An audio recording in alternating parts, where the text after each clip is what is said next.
आज हम जो स्टोरी रीड करेंगे वो है the horse and the lion, एक घोड़ा और एक शेर। तो इसे रीड करना शुरू करते हैं और मैं आपको पूरी ग्रामर बताऊंगा कि कहाँ पर कौन कौन सा रूल यूज हुआ है। आप इन्हें ध्यान से समझेंगे और साथ में वोकैबुलरी याद करेंगे। तो शुरू करते हैं आज की वीडियो, और वीडियो पसंद आए तो कमेंट करके जरूर बताइएगा। तो शुरू करते हैं story. It goes like this. Once upon a time, एक समय की बात है। देयर वॉज अ फार्मर, एक किसान था। यहाँ पे फार्मर नाउन है, was is helping verb, there काम कर रहा है सब्जेक्ट का। तो एक किसान था। हु हैड, जिसके पास था। यहाँ पे हु रिलेटिव प्रोनाउन है, एडिशनल इंफॉर्मेशन बता रहा है फार्मर के बारे में। और हु यहाँ सब्जेक्ट का भी काम कर रहा है, और ये हैड बता रहा है पोजेशन को। हु हैड, जिसके पास था, क्या था? An old horse with him, मतलब एक बूढ़ा घोड़ा। As the horse had become old, क्योंकि, एज का यहाँ पे मतलब है क्योंकि या चूंकि, क्योंकि घोड़ा बूढ़ा हो चुका था, इसीलिए the farmer told the horse, farmer ने घोड़े से कहा, टू लीव हिज हाउस, कि उसके घर से चले जाए, and leave in some forest, और किसी जंगल में रहे। तो यहाँ पर लिखा है टोल्ड, हिंदी में मैंने बोला कहा। टेल का मतलब तो बताना होता है, तो यहाँ पे होना चाहिए कि फार्मर ने बताया, लेकिन हम कह रहे हैं उसने कहा। ये हमारा इनडायरेक्ट नरेशन है। हमारा सैड टू बदल गया टोल्ड के अंदर। दिस इज इनडायरेक्ट नरेशन, और हिंदी बताना नहीं होगा, कहना होगा, राइट। तो एज का मतलब है क्योंकि। The horse had become old, घोड़ा बूढ़ा हो चुका था या हो गया था। हैड लगा हुआ है, साथ में वर्ब की third form, past perfect tense. तो क्योंकि घोड़ा बूढ़ा हो चुका था, तो फार्मर ने उसे उसके घर से निकल जाने को और किसी जंगल में रहने के लिए कहा। The horse became very sad, घोड़ा बहुत दुखी हो गया। ये हमारा हो गया past indefinite active voice. He said to his master, उसने अपने मालिक से कहा। यहां पर हमने यूज किया है डायरेक्ट नरेशन का। अब उसके एग्जैक्ट वर्ड क्या थे घोड़े के, यहां से लेकर और बिल्कुल नीचे तक ये सारे शब्द घोड़े के हैं। तो उसने बोला, मास्टर, मालिक, I am your old servant, मैं तुम्हारा पुराना नौकर हूं। ओल्ड के दो मतलब है, एक है बुजुर्ग और एक होता है पुराना। तो यहाँ पे ओल्ड मतलब है पुराना, सर्वेंट इज नौकर। तो मास्टर, मैं तुम्हारा पुराना नौकर हूं। आई हैव सर्व्ड यू, मैंने आपकी सेवा की है। सर्व मतलब होता है सेवा करना। हैव लगा हुआ है, साथ में थर्ड फॉर्म, तो present perfect tense active voice. तो मैंने तुम्हारी सेवा की है ऑल माई लाइफ, मेरे पूरे जीवन।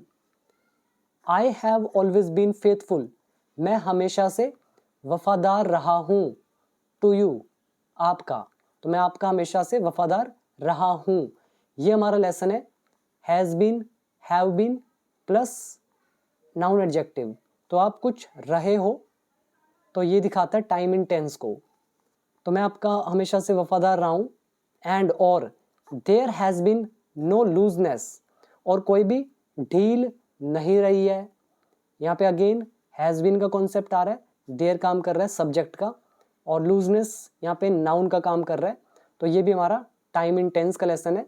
तो कोई भी ढील नहीं रही है ऑन माई पार्ट, मेरी तरफ से, इन कैरिंग आउट, पालन करने में, माई ड्यूटीज, अपने कर्तव्यों को। तो ये उस घोड़े ने यहाँ तक ये सब कहा। अब यहाँ पे आप ये समझो, इंग्लिश बहुत आसान है, बस आपको रूल्स आने चाहिए। ये जितने आप रूल देख पा रहे हो, मैं इसलिए पढ़ पा रहा हूँ बिकॉज ये मैं अच्छे से जानता हूँ और मैं सिखा भी चुका हूँ। अगर आपको नहीं पता, मैं इंग्लिश ऑलरेडी सिखा चुका हूँ, उसके बाद ही हमने स्टोरीज वगैरह पढ़ना शुरू किया है। अगर आप चैनल पर न्यू है और इंग्लिश सीखना चाहते हैं बिल्कुल स्टेप बाय स्टेप, जिसमें 500 वीडियोस हैं बेसिक टू एडवांस्ड लेवल तक, 3000 से ज़्यादा एडवांस्ड वोकैबुलरी है, और न्यूज़पेपर वोकैबुलरी का पीडीएफ अलग से है, स्पोकन इंग्लिश का अलग से है, सारे स्ट्रक्चर्स कवर हैं। अगर आपको सीखना है तो आप डेफिनेटली मेरे ऐप को डाउनलोड करना। ऐप का नाम है बिकम इंग्लिश चैम्पियन। बाकी डिटेल आपके सामने लिखी हुई है, प्ले स्टोर से आपको ऐप मिल जाएगी या नीचे डिस्क्रिप्शन बॉक्स में लिंक गिवन है, तो आप वहाँ से देख सकते हैं। ये जितने भी रूल्स आ रहे हैं तो एक एक रूल अच्छे से एक्सप्लेन्ड है विद सो मेनी एग्जाम्पल्स। आप एक बार सीखें फिर आपको मज़ा आएगा। तो क्लियर हो गया है सारा। तो हमने देखो देयर का चैप्टर देखा, फिर हु रिलेटिव प्रोनाउन, फिर हु के साथ हैड लगा हुआ है, आगे नाउन तो पोजेशन, देन ये had become past perfect tense. ये हमारा एज का यूज़ है, एज के हमारे 8 यूजेस होते हैं, वीडियो नंबर 200 है। और फिर ये टोल्ड बता रहा है हमें इनडायरेक्ट नरेशन का कॉन्सेप्ट, फिर ये बिकेम बता रहा है second form past indefinite, said to बता रहा है डायरेक्ट नरेशन, फिर I have served present perfect tense, फिर ये हमारा has been have been noun adjective का चैप्टर यानी कि टाइम इन टेंस का लेसन है, कोई कुछ रह चुका है तो ये भी वही सेम कॉन्सेप्ट। तो क्लियर हो गया सारा। यहाँ पे आप कुछ वर्ड मीनिंग याद करेंगे, जैसे फर्स्ट याद करेंगे लूजनेस मतलब ढील, ठीक है, कोई भी ढील रहना। कैरी आउट मतलब होता है पालन करना। इसके ऊपर है सर्वेंट मालिक, मास्टर का भी वही मतलब होता है मालिक। और इसमें फार्मर आप जानते हैं किसान, पीजेंट भी बोलते हैं हम इसको। इसके अलावा एक ये वर्ड है लीव मतलब निकलना। एक वर्ड यहाँ पे था फेथफुल वफादार। तो ये थे इसके कुछ वर्ड मीनिंग एंड रूल्स। फिर क्या होता है as long as I was physically strong, कह रहे हैं जब तक मैं शारीरिक रूप से मजबूत था, ये घोड़ा बोल रहा है। अब यहाँ पे आप अगेन एक नया रूल देखेंगे, ये हमारा लेसन है एज लॉन्ग एज, ये वीडियो नंबर 200 में गिवन है एज का use, as long as I was physically strong, जब तक मैं शारीरिक रूप से स्ट्रॉन्ग था। You had all your affection, तो आपकी सारा जो प्रेम था वो था मेरे लिए, ठीक है। जब तक मैं फिजिकली स्ट्रॉन्ग था तो आप में क्या था, मेरे प्रति प्रेम था, अफेक्शन था। अफेक्शन होता है प्रेम। बट लेकिन एज सुन एज, जैसे ही यू रियलाइज्ड, आपको एहसास हुआ, दैट की, क्या एहसास हुआ, I have become physically weak, कि मैं शारीरिक रूप से कमज़ोर हो गया हूँ। तो जैसे ही ये एहसास हुआ, अब यहाँ देखो सेमीकोलन लगा हुआ है। ये सेमीकोलन क्या बताता है कि ये जो आपने स्टेटमेंट कही है तो इसको थोड़ा सा और एडिशनल इंफॉर्मेशन आगे का बताएगा। इसको अभी होल्ड करते हैं, यहाँ से लेकर यहाँ तक, ठीक है। तो इसको बाद में पढ़ेंगे, पहले वापस आओ। कह रहे हैं as long as I was physically strong, कि जब तक या जितनी देर तक मैं फिजिकली स्ट्रॉन्ग था, आपका सारा प्रेम मेरे लिए था। लेकिन as soon as you realised, जैसे ही आपको एहसास हुआ कि मैं फिजिकली वीक हो गया हूँ, तो क्या किया उसने, you asked me to leave your house, कि आपने तो मुझे घर छोड़ने के लिए बोल दिया, कह दिया। And go and live in some forest, कि और जाओ और रहो किसी जंगल में। तो ये उसने बोला। क्लियर हो गया। यहाँ पर ध्यान देना एज सुन एज का concept, right. As soon as, फिर हम एक सेंटेंस बनाते हैं, फिर कॉमा डालते हैं, फिर हमारा एक और सेंटेंस इस तरह से आता है। तो ये क्लियर हो गया आपको। अब यहाँ पर देखो सेमीकोलन लगाकर ये बता रहे हैं फिजिकली वीक के बारे में एडिशनल इंफॉर्मेशन, कि मैं वीक हो गया हूँ। तो ये कह रहा है आई नो लॉन्गर, ये हमारा नो लॉन्गर का लेसन है, यानी कि पहले कोई कुछ था अब नहीं है। ये 3 लेसन थे हमारे, any longer, any more and no longer. तो I no longer have that power and vitality, कि अब मेरे पास वो पावर नहीं है, ताकत नहीं है, वाइटलिटी नहीं है। वाइटलिटी होता है जीवन शक्ति, ठीक है, ताकत ही होती है ये भी एक। तो वो मेरे में अब नहीं है। तो ये किस चीज़ को बता रहा है, फिजिकली वीक होने को। अब आप मतलब निकाल सकते हैं कि जैसे ही आपको एहसास हुआ कि मैं फिजिकली वीक हो गया हूँ, आई एम मैं हूँ, उसके पास पावर और विटलिटी नहीं है, ठीक है। अब तो इसीलिए आपने मुझसे क्या बोला है, लीव योर हाउस, कि अपने घर से निकल जाओ और जाओ और रहो किसी जंगल में। तो ये था हमारा ट्रांसलेशन। उम्मीद करता हूँ समझ में आया होगा। विटलिटी याद कर सकते हो, जीवन शक्ति। पावर तो सिंपल है, और फिजिकली वीक शारीरिक रूप से कमज़ोर। रियलाइज इज एहसास होना, अफेक्शंस मतलब प्रेम, और इसमें बाकी कुछ नहीं है। नेक्स्ट देखते हैं फिर और क्या बोला उसने घोड़े ने। इज दिस अ रिवॉर्ड, क्या ये उपहार है, टू द सर्विसेज, सेवाओं का। सर्विसेज नाउन है, तो क्या ये उपहार है सेवाओं का? कौन सी सेवाएं? रेंडर्ड, जो प्रदान की गई हैं, बाय मी, मेरे द्वारा, with all my honesty and faithfulness, मेरी पूरी ईमानदारी और वफादारी के साथ। क्लियर हो गया? यहाँ पे सर्विसेज के साथ आप रिलेटिव प्रोनाउन लगा सकते थे, services that have been rendered, जो प्रदान की गई हैं, बाय मी, मेरे द्वारा। तो यहाँ पे दैट हैव बीन को उड़ा दिया, सीधा लिखा कौन सी सर्विसेज? रेंडर्ड, जो प्रदान की गई हैं। अब यहाँ पे वर्ड मीनिंग करेंगे आप याद। पहला है सर्विसेज, सेवाएं। रेंडर मतलब होता है प्रदान करना। ऑनेस्टी मतलब ईमानदारी। फेथफुलनेस इज वफादारी। तो ये घोड़े ने कहा the farmer was at a loss of words, जो किसान है उसके पास शब्द नहीं थे।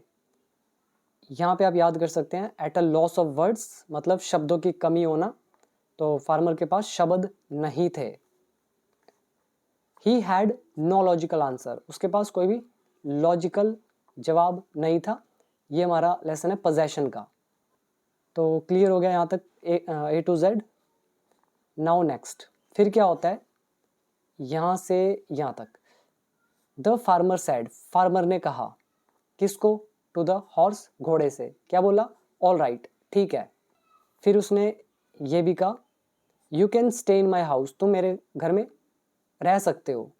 The farmer further sad, farmer ने और आगे कहा ब्रिंग मी अ लॉइन, मेरे लिए एक शेर लेकर आओ। I want a lines skin, मुझे शेर की खाल चाहिए। तो ये सारा उसने कहा। अब यहाँ पे देखो डबल इन्वर्टेड कॉमाज लगे हैं सारी जगह, तो ये उस फार्मर के एग्जैक्ट वर्ड है। सो ये है डायरेक्ट नरेशन। टेंस बताऊं तो farmer said, past indefinite tense. Then you can stay, हमारा कैन का लेसन फर्स्ट फॉर्म के साथ। Then farmer further said, farmer ने और आगे कहा, फर्दर होता है और आगे, ये भी past indefinite. Then bring me a lion, मेरे लिए एक शेर लेकर आओ, ये होता है इम्पेरेटिव सेंटेंस, स्टार्ट हो रहा है वर्ब से। फिर हमारा वांट का lesson I want a line, ठीक है, मुझे एक शेर का खाल चाहिए। सो इसीलिए द वरीड हॉर्स, जो चिंतित घोड़ा है, सेट आउट, वो निकल पड़ा, फॉर द फॉरेस्ट, जंगल के लिए। यहाँ पर वरीड एडजेक्टिव का काम कर रहा है, जिसका मतलब है चिंतित। हॉर्स हमारा नाउन, सेट आउट है वर्ब की सेकंड फॉर्म, सेट की तीनों फॉर्म सेम ही रहती है। तो कह रहे हैं सो इसीलिए चिंतित घोड़ा निकल पड़ा जंगल के लिए। देयर, वहां, ही मेट अ फॉक्स, वह एक लोमड़ी से मिला। मीट की second form met, past indefinite tense. The fox took pity, जो लोमड़ी है उसको दया आई। यहाँ पर याद करेंगे टेक पिटी, टेक पिटी होता है दया आना या दया करना। तो फॉक्स जो है इसको दया आई किस पर? ऑन द हॉर्स, घोड़े पर। एंड और आस्क्ड हिम, और उससे कहा, उससे पूछा, द रीजन, कारण, किसका कारण? ऑफ हिज सैडनेस, उसकी उदासी का। फिर क्या हुआ? The horse narrated the whole story, घोड़े ने पूरी स्टोरी सुना दी। नरेट मतलब होता है बताना, कहना, सुनाना। टेंस है पास्ट इंडेफिनिट। फिर क्या हुआ? द फॉक्स, जो लोमड़ी है, ऑफर्ड, उसने पेश किया, टू हेल्प द हॉर्स, घोड़े की मदद के लिए।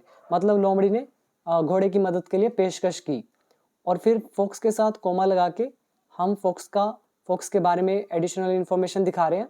बीइंग गुड नेचर्ड, मतलब अच्छे स्वभाव वाला होने के कारण। तो फॉक्स जो है अच्छा नेचर होने के कारण उसने मदद की पेशकश करी घोड़े को। ये हमारा लेसन है being plus noun adjective. Second case हमारा था बीइंग का। बीइंग के हमारे 6 यूजेस होते हैं। एक एक लेसन हमने डिटेल में कवर अप किया हुआ है वर्कबुक पार्ट 2 के अंदर। तो उनमें से जो हमारा सेकंड यूज है बीइंग का, तो यहाँ पे आप देख सकते हो बीइंग। फिर क्या होता है? अब यहाँ पे लगाए डबल इन्वर्टेड कॉमास, तो ये भी उसने कहा फॉक्स ने, यू लाई डाउन, मतलब तुम लेट जाओ, हेयर यहाँ पर, ऑन द ग्राउंड, जमीन पर, एज इफ, मानो कि, यू वर डेड, तुम मरे हुए हो। अब यहाँ पे देखो एक और बहुत प्यारा कॉन्सेप्ट आ रहा है, एज इफ। एज इफ का मतलब है मानो कि। ये एज इफ का जो लेसन है इसमें हमने 7-8 रूल्स अपने कवर किए थे। तो ये इमेजिनेशन होती है, अनरियल इमेजिनेशन। तो एज इफ, एज दो, ये दो कॉन्सेप्ट हमने वहाँ पे पढ़े थे। तो आप देख रहे हो एज इफ का यूज़। उसके बाद हम जो काल्पनिक चीज़ होती है वो लिखते हैं। और टेंस कैसे यूज़ करते हैं, कभी नाउन का, कभी पास्ट इंडेफिनिट, कभी पास्ट परफेक्ट, कभी कुड, कभी वुड। तो वो कैसे यूज़ होते हैं सारे रूल्स, तो उसमें से एक तो आप सामने देख पा रहे हो जो आपने सीखा है, बाकी आपने कोर्स में किया हुआ है। तो उसने ये कहा, ठीक है, कि तुम जमीन पर लेट जाओ यहाँ पर इस तरह से, या मानो कि तुम मरे हुए हो। द हॉर्स फॉलोड, घोड़े ने अनुकरण किया, फॉलो किया। किसको फॉलो किया, द एडवाइस, सलाह को। किसकी सलाह, ऑफ द फॉक्स, लोमड़ी की। एंड और ले, और वो लेट गया देयर, वहां पर। ये ले हमारी है सेकंड फॉर्म, तो पास्ट इंडेफिनिट टेंस। तो कहाँ पे लेट गया, वहां पे ग्राउंड पर, एज इफ मानो कि ही वर डेड, जैसे वो मरा हुआ है। तो ये हमारा लेसन देखो आप, एज इफ। इसके बाद क्या होता है, देन फिर the fox met king lion. फिर जो लोमड़ी है वो मिलती है किससे, किंग लाइन से। एंड सैड, और कहती है, यानी कि उसने कहा। यहाँ से लेकर नीचे तक, मतलब ये सारे के सारे शब्द आप देख पा रहे हो, ये सारे, ठीक है। तो हमारा यहाँ से लेकर यहाँ तक है। तो क्या बोला उसने, your majesty, Maharaj, there is a dead horse, एक मरा हुआ घोड़ा है। हॉर्स यहाँ पे नाउन है, डेड एडजेक्टिव, तो उससे पहले लगा है आर्टिकल, और ये देर का चैप्टर। तो महाराज, एक मरा हुआ घोड़ा है, लाइंग, जो पड़ा हुआ है। ये लाइंग बता रहा है अवस्था को, पड़ा हुआ है। कहाँ पे पड़ा हुआ है, इन एन ओपन फील्ड, खुले मैदान में। इट्स बेटर, अच्छा होगा, ये हमारा इट्स बेटर का रूल। इट्स बेटर लिखते हैं, ये वाला वो मत समझना कि IT अपोस्ट्रोफ S, ये वाला इट्स, ये वाला नहीं है। ये एक स्ट्रक्चर होता है हमारा, इट्स बेटर। तो अच्छा होगा, you come and see for yourself, कि आप खुद आकर देखें। तो ये उसने कहा। फिर क्या होता है, व्हेन, जब, the fox and the lion reached the spot, जब लोमड़ी और शेर, रीच्ड यानी कि पहुंचे, द स्पॉट मतलब स्थल पर, जगह पर। कौन सा स्पॉट, कौन सी जगह, वेयर, जहां पर, द हॉर्स वॉज लेइंग, जहाँ पे घोड़ा जो है वो लेटा हुआ था, प्रिटेंडिंग, नाटक करते हुए, टू बी डेड, मरे हुए होने का। आपको ये चीज समझ में आ रहा होगा जो हमने एडवांस्ड लेसन किए थे, pretending to be plus verb की थर्ड फॉर्म। वो जो 10 रूल हमने किए थे, वीडियो नंबर बता देता हूँ, देख लेना। 127 से लेकर 131 132 तक जितनी वीडियोस है, तो बहुत डिटेल में मैंने आपको एडवांस्ड कॉन्सेप्ट्स बताए थे। ये अकेला टू बी ही नहीं, और भी होते हैं, जैसे to be plus noun, to be plus adjective, to be plus preposition, then to be plus verb की third form, to have plus verb की third form, to have plus noun, to have been plus verb की third form, और to have been plus ING form. तो ये सारे हमारे rule होते हैं। तो उसमें से एक रूल आपको नज़र आ रहा होगा कि क्यों यहाँ पे टू बी लिखा है और क्यों यहाँ पे ING लगा हुआ है। तो देखो, एक ING यहाँ पे लगा हुआ है, अगले सेंटेंस में एक और ING लगा हुआ है, दो दो ING वाले। तो कैसे होता है ये रूल, तो आप सीखना, आपको समझ में आएगा। क्योंकि यहाँ एक्सप्लेन नहीं कर सकता हूँ, क्योंकि उन वीडियोज़ में एक एक रूल को बताने में एक एक घंटा भी लगा है, आधा घंटा भी लगा है। तो इस छोटी सी वीडियो में एक्सप्लेन नहीं हो सकते रूल्स, तो आप वहाँ से सीखना।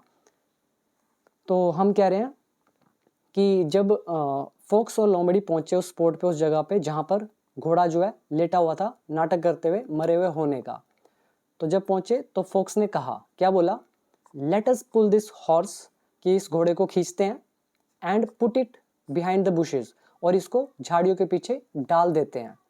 बुशेज होती हैं झाड़ियाँ, पुट मतलब रखना, डालना, और ये हमारा लेट का chapter. So let us pull this horse, इस घोड़े को खींचते हैं और डाल देते हैं झाड़ियों के पीछे, सो दैट, ताकि, we could have a peaceful meal, ताकि हम शांति से मील को खा सकें। यहाँ पर ये हमारा कुड का लेसन संभावना को बता रहा है। फिर यहाँ पे हैव, यहाँ पे वर्ब की फर्स्ट फॉर्म है। ये हैव बता रहा है ईट को, मतलब खाने को। और ये हमारा सो दैट का कॉन्सेप्ट, ताकि की सेंस के लिए। और ये कुड का लेसन, बाकी तो आसान ही है, आगे देखते हैं। व्हाट आई विल डू जो मैं करूँगा, इज वो है, दैट की, तो जो मैं करूँगा वो है कि आई विल टाई, मैं बांध दूंगा, योर टेल, तुम्हारी पूंछ को, to the tail of the horse, घोड़े की पूंछ से। तो ये लोमड़ी उसको बोल रही है, लाइन को, कि मैं क्या करूँगी, what I will do is that, मैं मतलब जो मैं करूँगी वो है कि मैं बांध दूंगी तुम्हारी पूंछ को उसकी पूंछ से। तो ये उसने कहा। ये हमारा लेसन देखो, जो हमने लेसन किया है, what ever, when ever, which ever, उसमें जो आपको मैंने कॉन्सेप्ट सिखाए हैं, आप देखो यहाँ पे कैसे रूल वो यूज हो रहे हैं। आगे लिखा है yes I agree with you, मैं तुमसे सहमत हूँ, सैड द लाइन, लॉइन ने कहा कि हाँ मैं तुमसे सहमत हूँ। फिर क्या होता है, सो इसीलिए, द फॉक्स टाइड, इसीलिए जो फॉक्स है उसने बांध दिया, टाई मतलब बांधना, ये सेकंड फॉर्म है, ये सब्जेक्ट है, यहाँ पे डाला हुआ है कॉमा, तो ये बता रहे हैं एडिशनल इंफॉर्मेशन। तो लिखा है instead of tying lines tail to that of the horse, कह रहे हैं जो ये जो लाइन की टेल है, शेर की जो पूंछ है, इसको टाई करने की बजाय, इंस्टेड ऑफ का मतलब होता है के स्थान पर के बजाय, तो शेर की पूंछ बांधने की बजाय किससे, to that of the horse, horse की पूंछ से। अब यहाँ पे आप को अगर याद आ रहा हो, वीडियो नंबर 300 से 304 के बीच में हमने एक लेसन किया था, then that of, then those of. अब आप यहाँ पे देख पा रहे हो ये दैट ऑफ क्यों लगा है, यहाँ पे टेल क्यों नहीं लिखा, दैट ऑफ द हॉर्स। कई लोग इसको पढ़ के सोचेंगे कि लॉइन की पूंछ को घोड़े से, दैट ऑफ द हॉर्स, यहाँ तो क्योंकि टेल नहीं लिखा उनको लगेगा घोड़े से बांधने की बात हो रही है, बट ऐसा नहीं होता। ये आप लेसन देखना, आई थिंक 304 या 305 वीडियो नंबर होगा, तो देखना उसके आसपास, तो लेसन समझ लोगे, आपको एक्यूरेटली समझ में आएगा कि ये क्यों ऐसा लिखा हुआ है। This is advanced English, right. So इसीलिए फोक्स जो है, जो शेर की पूंछ है उसको बांधने की बजाय घोड़े की पूंछ से, वो बांध देता है घोड़े की पूंछ को with the leg of the line, शेर की लात से। तो घोड़े की पूंछ और शेर की लात वो बांध देता है उसकी बजाय। देन फिर ही आस्क्ड, वो कहता है हॉर्स से, घोड़े से, टू गेट अप, उठने को, एंड रन फास्ट, और तेज दौड़ने को। यहाँ पे आ रहा है आस्क, आस्क मतलब होता है पूछना, बट हम यहाँ पे कह रहे हैं कहना, ठीक है। अब ये कहना क्यों है, अगेन ये होता है हमारा इनडायरेक्ट नरेशन, तो उसने तो यही कहा होगा ना, get up and run fast, उठ जाओ और जल्दी से भागो, तो ये उसने कहा होगा एग्जैक्ट वर्ड, और हम इसको इनडायरेक्ट नरेशन में कर रहे हैं, इसलिए सैड टू हमारा हो गया आस्क्ड के अंदर, फिर जिसको भी बोला गया वो आ गया, फिर इंपेरेटिव सेंटेंस होता है हमारा, तो टू लगाकर वर्ब की फर्स्ट फॉर्म। फिर क्या हुआ, द हॉर्स जो घोड़ा है, एट वंस तुरंत, गॉट अप उठा, पास्ट इंडेफिनिट टेंस, घोड़ा तुरंत उठा, एंड स्टार्टेड रनिंग, और भागना शुरू कर दिया। यहाँ पे स्टार्टेड सेकंड फॉर्म है, यहाँ पे गॉट अप सेकंड फॉर्म है, एंड से जोड़ा हुआ है, पास्ट इंडेफिनिट टेंस, स्टार्ट के बाद हम वर्ब लिखते हैं तो आईएनजी लगाते हैं, तो उसने भागना शुरू कर दिया, as fast as he could, जितना तेज हो सके उतना। ये लेसन आ गया हमारा एज एडजेक्टिव एज का, अब आपके सामने है। देन ही कुड, कुड यहाँ पे दिखा रहा है पास्ट एबिलिटी को, तो कुड के हमारे 4 यूजेस थे, उसमें से जो पहला केस है आपके सामने है। फिर क्या हुआ, ऑल दिस हैपन्ड, यह सब हुआ, हैपन यहाँ पे वर्ब की सेकंड फॉर्म है, ऑल दिस सब्जेक्ट है, पास्ट इंडेफिनिट टेंस, यह सब हुआ, सो सडनली, इतना अचानक से, दैट की, the line did not get a chance, कि शेर को मौका ही नहीं मिला, टू बैलेंस हिमसेल्फ, खुद को संतुलित करने का। अब यहाँ पे आप सोच रहे होंगे पढ़ने में तो बहुत आसान है, लेकिन यहाँ पे देखो ये सो और दैट, और इससे ऊपर भी हमारा एक आया था ना सो दैट, देख लेते हैं कहाँ पे था, यहाँ पे ऊपर देख पा रहे होंगे सो दैट, ये सो दैट था ताकि, लेकिन अभी जो आया है सो और दैट, ये जो सो होता है इसके बाद हम कोई नाउन, एडजेक्टिव या एडवर्ब यूज करते हैं, फिर दैट लगाते हैं। हिंदी इसकी ताकि नहीं होती, हिंदी होती है इतना की। तो ये कंप्लीट लेसन हमने किया हुआ है, आप चेक करेंगे मिलेगा। सो ऑल दिस हैपेंड, यह सब हुआ इतना अचानक से, दैट की, lion did not get a chance, जो लाइन है इसको चांस नहीं मिला बैलेंस करने का खुद को। द हॉर्स वॉज रनिंग, घोड़ा दौड़ रहा था, सो फास्ट, इतना तेज, दैट की, अब अगेन यहाँ पे हमारा सेम कॉन्सेप्ट यूज हुआ सो एंड दैट का। तो घोड़ा दौड़ रहा था इतना तेज कि the line was literally being dragged, कि जो लाइन है लिटरली मतलब सच में उसको घसीटा जा रहा था।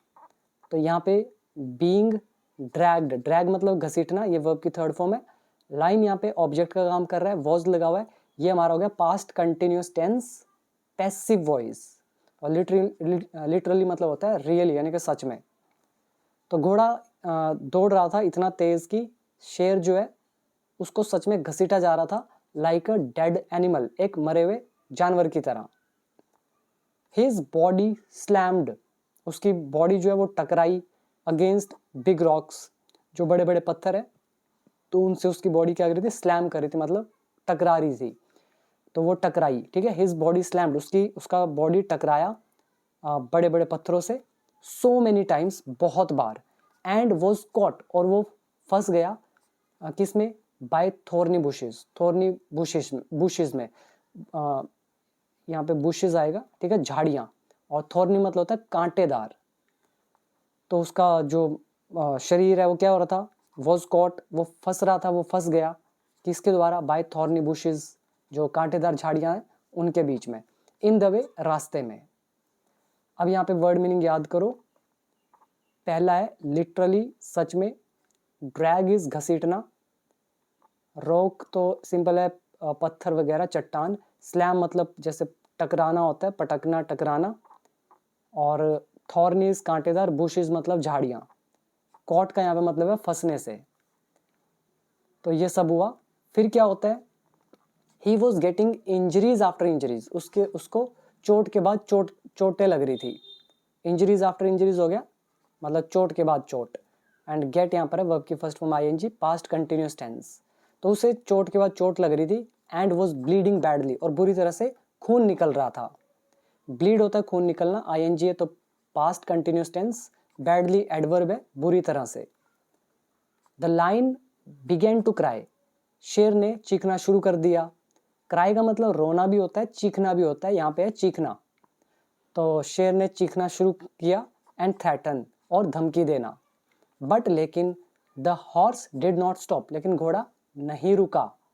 एट लास्ट, आखिरकार, the lion could not take any more of it, तो जो शेर था वो इसको और नहीं झेल सका। यहाँ पे हमने यूज किया take any more of it, मतलब ये सब जो हो रहा था तो इसको और ज़्यादा वो नहीं झेल सका। यहाँ पे आप रूल देख रहे हो, एक एनी मोर का कॉन्सेप्ट, फिर हमारा कुड आ रहा है, कुड का सेकंड केस, सका, सकी, सके, पाया, पाई, पाए। तो आखिरकार शेर इसे और नहीं झेल सका, एंड गिव अप, और उसने हार मान ली। और मेरे हिसाब से यहाँ पे पास्ट इंडेफिनिट रखना चाहिए, ठीक है। तो लाइन गिव अप, उसने हार मान ली। नहीं तो अगर हम यहाँ फर्स्ट फॉर्म लिखेंगे ना, तो इसका मतलब हो जाएगा the lion could not give up, कि वो गिव अप नहीं कर सका, तो ये गलत है। तो एक्चुअली बुक में ऐसे ही लिखा था, ये 5th क्लास की बुक है, तो उसके अंदर था गिव, तो गिव आएगा। फिर क्या हुआ, द हॉर्स स्टॉप्ड, घोड़ा रुक गया, एट हिज मास्टर्स हाउस, अपने मालिक के घर पर, तो वहां पे जाके रुका वो, विद द डेड लाइन, उस मरे हुए शेर के साथ, टाइड, बंधे हुए, टू इट्स टेल, उसकी पूंछ के साथ। The farmer was very happy, किसान बहुत खुश था, टू सी, देख कर, द डेड लाइन, मरे हुए शेर को। ही परमिटेड, उसने आज्ञा दे दी, परमिट होता है आज्ञा देना, second form, past indefinite tense. तो उसने आज्ञा दे दी घोड़े को, टू स्टे, रहने के लिए, एट हिज हाउस, उसके घर पर, as long as he wished, जितनी देर तक उसकी इच्छा हो। तो ये अगेन हमारा एज का यूज आ रहा है, एज लॉन्ग एज। तो क्लियर हो गया सारा। So what is the moral of the story, moral से पहले ऊपर देख लेते हैं वर्ड मीनिंग। तो इंजरीज आफ्टर इंजरीज हो गया, एक चोट के बाद दूसरी चोट, ब्लीड मतलब खून निकलना, बैडली होता है बुरी तरह से, थ्रेटन मतलब धमकी देना, क्राई मतलब रोना और चीखना, और इसके अलावा गिव अप होता है हार मानना, देन परमिट इज आज्ञा देना, स्टे मतलब ठहरना। तो ये थे इसके अंदर कुछ वर्ड मीनिंग। तो इसका मॉरल देखते हैं, और मॉरल से पहले तो आपने देखा मैं किस तरह से पढ़ पा रहा हूँ, एक एक चीज़ मुझे अच्छे से समझ में आती है बिकॉज ऑफ रूल्स। और अगर इंग्लिश सीखना है ज्वाइन कर लेना, मेरा कोर्स है लाइफ टाइम का और 1 ईयर का, दोनों एक ही है, बस वैलिडिटी का फ़र्क है। तो लाइफ टाइम आप जरूर डेफिनेटली कंसिडर कीजिएगा। ऐप का नाम है become English champion. So what is the moral? Mind is mightier. Mighty होता है शक्तिशाली, और यह माइटी का आ रहा है माइटियर, तो ये हमारी कंपेरेटिव डिग्री है, ठीक है, कंपेरेटिव डिग्री जब दो की तुलना होती है। तो माइंड जो है वो ज़्यादा शक्तिशाली है, किससे? शरीर से। So this is the moral. तो ये थी हमारी आज की एक छोटी सी इंटरेस्टिंग स्टोरी। उम्मीद करता हूँ काफ़ी कुछ आपने सीखा होगा। तो कैसी लगी वीडियो कमेंट सेक्शन में बताइएगा। ऐप डाउनलोड कर लें, बिकम इंग्लिश चैम्पियन। तो मिलते हैं अगली एक और इंटरेस्टिंग स्टोरी के साथ, तब तक के लिए थैंक यू सो मच।